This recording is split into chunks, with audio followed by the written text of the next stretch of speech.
Hello guys, तो कैसे हैं आप लोग। उम्मीद करते हैं सब बढ़िया से होंगे। दिस इज़ अबकर शेख और आप देख रहे हैं अनफिल्टर्ड डॉक्टर। आज हम एक बेहतरीन प्राइवेट मेडिकल कॉलेज की बात करेंगे। हम कटिहार मेडिकल कॉलेज, जो कि कटिहार में स्थित है, बिहार का टॉप मेडिकल कॉलेज माना जाता है, प्राइवेट का सबसे, क्योंकि बिहार में सबसे पुराना मेडिकल कॉलेज है ये प्राइवेट का। इसे आप गवर्नमेंट से कंपेयर करें फिर भी गलत ना होगा, क्योंकि ये गवर्नमेंट के मुकाबले का ये कॉलेज है। इसके आप जब पेशेंट फ्लो देखेंगे, सारी चीज़ें जब आप देखेंगे तो अंदाज़ा लगाएंगे कि ये गवर्नमेंट से कम नहीं है, क्योंकि इसका कट ऑफ भी ज़्यादा जाता है। तो हम बात करेंगे, सबसे पहले बात करेंगे इसके अंदर सीट के बारे में कि इसके अंदर कितना सीट है। उससे पहले हम बात कर लेते हैं थोड़ा सा कैंपस के बारे में बात कर लें। तो ये 50 एकड़ में कैंपस है इसका। 50 एकड़ इसका कैंपस है। ये अल करीम यूनिवर्सिटी है ये, जिसके अंदर सारे कोर्सेज कराए जाते हैं। मेडिकल से MBBS से ज़्यादा फेमस है ये। तो हम सबसे पहले बात कर लें कि इसके अंदर कितने सीट्स अवेलेबल हैं। देखिए, पहले कम थे, 100 या 150 थे, अब बढ़ चुके हैं, 200 हो चुके हैं सीट, 200 इसके सीट हो गए हैं। और हम बात करेंगे अब ये सबसे पहली चीज़, एक और बात आप जान लें कि ये एक मुस्लिम माइनॉरिटी कॉलेज है।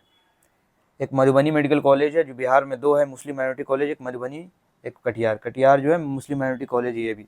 तो आप देख लें कि 100 सीट रिजर्व रहता है मुस्लिम बच्चों के लिए, 50%। और जनरल कोटा से जो आते हैं, जनरल कैटेगरी वाले, उनके लिए 70% सीट रहता है, 70 सीट रहते हैं, यानी 35% सीट रहते हैं उनके लिए। और NRI कैंडिडेट के लिए 15% रहते हैं, यानी 30 सीट्स होते हैं उनके लिए। तो हम अब बात करेंगे आगे, हम बात कर लें कट ऑफ के बारे में सबसे, क्योंकि यही ज़रूरी है, कट ऑफ जानना। एडमिशन लेना ज़रूरी नहीं, कट ऑफ भी देखना ज़रूरी है कि उस कॉलेज में हमारा एडमिशन होगा नहीं होगा। उम्मीद लगाए बैठे हैं, लेकिन कट ऑफ देखना बहुत ज़रूरी है। तो सबसे पहले लास्ट ईयर का हम कट ऑफ देखेंगे 25 का। आप जानते हैं कि 25 का पेपर थोड़ा सा टफ था, तो 25 का अगर कट ऑफ देखेंगे तो जनरल कोटा का कट ऑफ जो था, जनरल कैटेगरी का 447 था closing cut off. Fourth round का कट ऑफ बता रहे हैं, यानी कम नहीं जाता, मतलब 450 से ऊपर ही था। फर्स्ट राउंड में 450 के ऊपर ही था कट ऑफ, यानी लास्ट ईयर क्लोजिंग था 447। और मुस्लिम माइनॉरिटी की हम बात करें तो लास्ट क्लोजिंग था 365 पे, यानी मुस्लिम माइनॉरिटी को पिछले ईयर 260-70 के ऊपर मिलने लगा था। लेकिन इस साल लगता है कि ज़्यादा जाएगा, क्योंकि इस साल का पेपर थोड़ा आसान था, इसलिए इस साल लगता है कि अगर हम अप्रोक्स बताएं तो 500 प्लस होगा तो जनरल कैटेगरी में मिल सकता है आपको। मुस्लिम माइनॉरिटी को 300 प्लस है, 350 प्लस होगा तो चांस है कि मिल जाएगा आपको। बहुत अच्छा सेफ स्कोर है, अगर 350 अगर प्लस हो, 400 प्लस हो, तभी मिलने का चांस है आपको। उससे कम होगा तो मुश्किल है फिर। अब हम बात कर लें, यहाँ पूरा रैंक देख लेंगे आप। हाँ तो दोस्तों, सबसे पहले हम देख लें फ़ी स्ट्रक्चर के बारे में, क्योंकि ये जानना बहुत ज़रूरी है फ़ी स्ट्रक्चर। तो पिछले ईयर थोड़ा कम था, लेकिन इस साल थोड़ा सा इंक्रीज़ हुआ है फ़ी स्ट्रक्चर में। 11,05,000 पर ईयर, 11,05,000 हर साल आपको पे करने हैं। और हम NRI की बात करें तो NRI के लिए $28, 28,000 US डॉलर पर एनम, हर साल 28,000 US डॉलर आपको पे करने हैं NRI के लिए।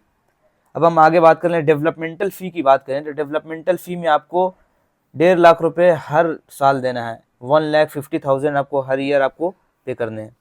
आगे हम बात कर लें हॉस्टल फ़ी के बारे में। देखिए, हॉस्टल में नॉन AC नहीं है, सब AC है हॉस्टल, बॉयज़ एंड गर्ल्स के लिए सेपरेट है।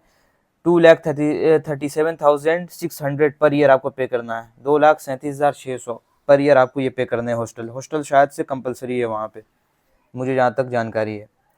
और एक बात और जान लें कि हम समझते हैं कि 4.5 साल तक ही फ़ी जमा करना है। हाँ, फ़ी तो गवर्नमेंट का डेटा है कि 4.5 साल तक ही आपको फ़ी जमा करना है, लेकिन हॉस्टल का जो फ़ी है, आप इंटर्नशिप करेंगे तो हॉस्टल का फ़ी आपको 5.5 साल तक ही पे करना है, 5 साल तक, क्योंकि जो 1 साल आप रहेंगे वहाँ हॉस्टल में तो उसका फ़ी देना है, सिर्फ हॉस्टल चार्ज देना है आपको, फ़ी स्ट्रक्चर नहीं। वो ट्यूशन फ़ी है वो नहीं लगेगा, लेकिन ये फ़ी लगेगा, हॉस्टल फ़ी लगेगा आपको, इसका ध्यान रखिएगा, बाद में कन्फ्यूज़न होता है। आगे हम बात करें स्टूडेंट के एमिनिटीज़ की बात करें, अदर चार्जेस की बात करें, जैसे में आपको ट्रांसपोर्ट हो गया, जिम हो गया, स्पोर्ट्स हो गए, वाईफाई हो गया, इसके लिए आपसे हर साल 50,000 आपको लगेंगे, 50,000 हर साल आपको देने हैं इसके लिए। अब हम आगे बात कर लें कि सिक्योरिटी डिपॉजिट की अगर हम बात करें, जो कि रिफंडेबल होता है, 1 लाख रुपये आपको देने हैं, एक बार देना है। फिर आपको जब आप कॉलेज को छोड़ेंगे, अब आपका फाइनल हो जाएगा कोर्स, तो आपको ये रिटर्न कर दिया जाएगा। उसके बाद यूनिवर्सिटी का रजिस्ट्रेशन फ़ी है 8,600, 8,600। आगे कुछ गाइडलाइन है जो बहुत इंपॉर्टेंट है, जानना आपको ज़रूरी है। एक चीज़ देख लीजिए कि यहाँ पे जो इम्पोर्टेंट है लेट फ़ाइन, ये बहुत इंपॉर्टेंट है कि लेट फ़ाइन क्या है कि एक एग्जांपल में कि कॉलेज ने कहा कि 1 सितंबर से 30 सितंबर के बीच में आपको फ़ी जमा कर देना है, और आपको इस डेट के बीच से अगर ज़्यादा हो गया, लेट हो गया आपको, तो पर डे का आपको 500 रुपये, 500 पर डे का आपको फ़ाइन लगेगा। ये देख लीजिएगा इसको। तो गाइज़ ये था पूरा डिटेल कटिहार मेडिकल कॉलेज के बारे में। अगर कोई आपको कन्फ्यूज़न हो, कुछ भी परेशानी हो, तो आप हमसे कमेंट करके ज़रूर पूछ सकते हैं। कमेंट में नहीं तो आप हमारे इंस्टा आईडी है, वहाँ पे जाके आप देख सकते हैं, डिस्क्रिप्शन में जाकर देखेंगे इंस्टा आईडी मेरा है अबूबकर शेख 04 नाम से है, तो आप वहाँ से जाके आसानी से हमसे जो क्वेरी होगा आप पूछ सकते हैं। और अगला किस कॉलेज पे वीडियो को बनाना है, किस पे आपको डाउट है, किस कॉलेज के बारे में आपको जानकारी चाहिए, वो हमें आप कमेंट में बता देंगे, तो ज़रूर उस पर कोशिश किया